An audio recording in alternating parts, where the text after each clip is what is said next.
มีคำเห็นแลกเปลี่ยนอยู่ในหางมติเนาะเกี่ยวกับแผนพัฒนาเศรษฐกิจสังคมที่ว่าเสนอให้เพิ่นได้ซุ่มใส่จัดตั้งปฏิบัติอยู่ในปี2025เนาะฉะนั้นอยู่ในนี่อยู่ใน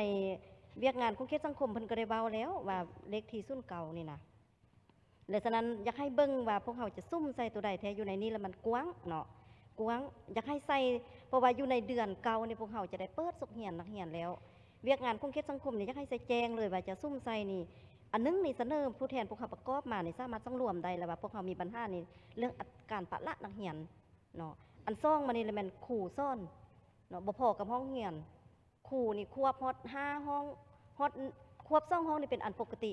ควบ3ห้องนี่นโยบายได้อยู่ควบ4ห้อง5ห้องควบฮอด7ห้องคือข้าพเจ้าเสนอเมื่อวานนี่จะเฮ็ดแนวใดอันนี้อยากให้ซุ่มใส่ตัวนี้อันซ่องมานี่เลยมันห้องควบ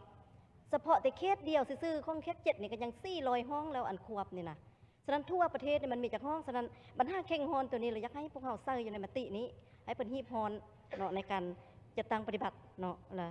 อันสำคัญแล้วตัวท้ายนี่แหละมันประเมินตัวสุ่นเก่าหันเห็นดีอยากให้ใส่ตัวนี้มันแจงอันนั้นเป็นบรรหาที่1บรรหาที่2เลยมันต่อกับเวียกงานเศรษฐกิจก็คือรายทานในประกอบอยากให้ใส่ให้มันออกเป็นเวียกจุดซุ่มแท้ๆต่อกับการถนนหนทางโดยเฉพาะอยู่ในเขตชายแดนคือทานผู้แทนพวกเขาได้ประกอบเนาะประธานสภาแห่งชาติเพิ่นได้มีคำเห็นคำถามเจาะจีเมื่อวานเนี่ยถูกต้องซุ่มใส่เดี๋ยวนี้เพิ่นซุ่มใส่แล้วอยู่ในซ่องแขวงพงศลีเนาะแขวงหัวพันและนอกจากนั้นจะซุ่มใส่อยู่ใส่ตื้มเพิ่นว่าอยู่ในทรัพยากรมนุษย์อยู่ในข้อ7เพิ่นก็เว้าอยู่ในหันว่าซุ่มใส่เขตทางไกล2 ลิตรเขตชนบทเห็นยัง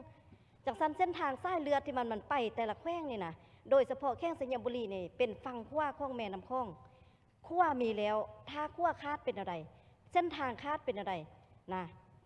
ห้องประธานเพิ่นก็ได้ประกอบเมื่อวานเลยแล้วอันนี้เราอยากให้ซุ่มใส่บรรดาแขวงเนาะอยู่ในเลขเส้นทางอยู่ซ้ายเนื้อของพวกเขานี่ส้มเทียบกันเบิ่งเขตทางไตกับข้ออนุญาตต่อเส้นทางนี่ก็ดีไล่แล้วอยากให้ซุ่มใส่เขตทางเนื้อนี้เนาะคือแค่สยามบุรีนะโอ้ยลีกคุ้มบ่ได้ประธานมีแต่เลือกลงจะลงคุ้มไหนเนาะบางคุ้มนี่สร้างนอนก็ได้เดี๋ยวนี้นี่นะอันนั้นเลยมันสังคมประชาชนนี่ส่งข่าวแล้วก็ส่งทางเพจทางไลน์พวกเขาในไล่จังสันอันนี้มันอยากให้ซุ่มใส่แค่เรื่องหนทางเนาะอันนั้นแล้วนอกจากนั้นเลยมันจุดซุ่มท่านประธานจุดซุ่มพัฒนาชนบทพวกเขาที่ว่าเขียนใส่นี่นะบรรดาเขตอยู่ในทั่วประเทศที่ว่าพวกเขาเป็นจุดซุ่มของรัฐบาลนี่จะซุ่มใส่อยู่ใส่แท้เนาะอันนี้มาประเมินเบิ้งในท้ายปีเนี่ยมาเบิ้งก็ยังคือเก่าเนาะบรรดาโครงการที่มันมีแล้วก็บ่ไปบ่มานะ